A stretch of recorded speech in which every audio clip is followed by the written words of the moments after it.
বিসমিল্লাহির রহমানির রহিম। আসসালামু আলাইকুম। জাতীয় বিশ্ববিদ্যালয়ে অনার্স ভর্তির আপডেট ভিডিওতে আপনাদের সবাইকে স্বাগত জানাচ্ছি। অবশেষে আমাদের বহুল প্রতীক্ষিত 2023-24 সেশনের প্রথম রিলিজ স্লিপের নোটিশ ইতিমধ্যে জাতীয় বিশ্ববিদ্যালয়ের অফিসিয়াল ওয়েবসাইটে প্রকাশিত হয়েছে।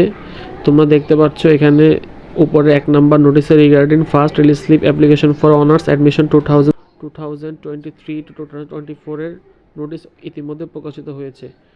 সো চলো আমরা নোটিশটি দেখে নিই।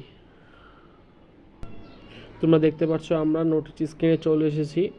এখানে হেডলাইন হিসেবে আছে 2023-24 শিক্ষাবর্ষে প্রথম বর্ষ স্নাতক শ্রেণীর ভর্তি কার্যক্রম প্রথম রিলিজ স্লিপ অনলাইন আবেদন সম্পর্কিত জরুরি বিজ্ঞপ্তি। জাতীয় বিশ্ববিদ্যালয়ে 2023-24 শিক্ষাবর্ষে প্রথম বর্ষ স্নাতক শ্রেণীর কার্যক্রমে প্রথম রিলিজ স্লিপে অনলাইন আবেদন 21শে মে বিকাল 4টা থেকে শুরু হয়ে 6 জুন 2024 রাত 12টা পর্যন্ত চলবে। অর্থাৎ 21 তারিখ বিকাল 4টা থেকে শুরু হয়ে 6 জুন 2024 রাত 12টা পর্যন্ত অনলাইনে আবেদন করতে পারবে। 2023-24 শিক্ষাবর্ষ প্রথম বর্ষ স্নাতক শ্রেণীর ভর্তি কার্যক্রম যে সকল আবেদনকারী, অর্থাৎ যারা আবেদন করতে হবে তারা হলো যারা মেধা তালিকায় চান্স পায়নি, অর্থাৎ যারা প্রথম এবং দ্বিতীয় মেধা তালিকায় চান্স পায়নি তারা আবেদন করতে পারবে।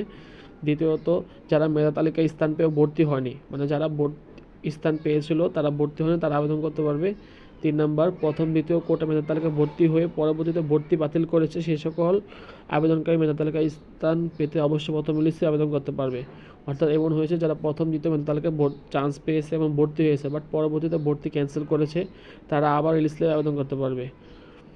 কলেজ কর্তৃক যে সকল আবেদনকারী প্রাথমিক আবেদন নিশ্চয়ন করা হয়নি সেই সকল আবেদনকারী প্রথম রিলিজ স্লিপে আবেদন করতে পারবে না।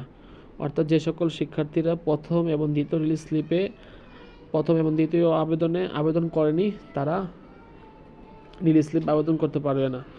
উল্লেখ্য যে 2023-24 শিক্ষাবর্ষে প্রথম বর্ষ স্নাতক শ্রেণীতে প্রথম দ্বিতীয় মেধা তালিকায় ভর্তিকৃত কোনো শিক্ষার্থী প্রথম রিলিজ স্লিপে আবেদন করতে ইচ্ছুক হলে তাকে অবশ্যই 3 জুন 2024 তারিখের মধ্যে পূর্ববর্তী ভর্তি বাতিল করতে হবে।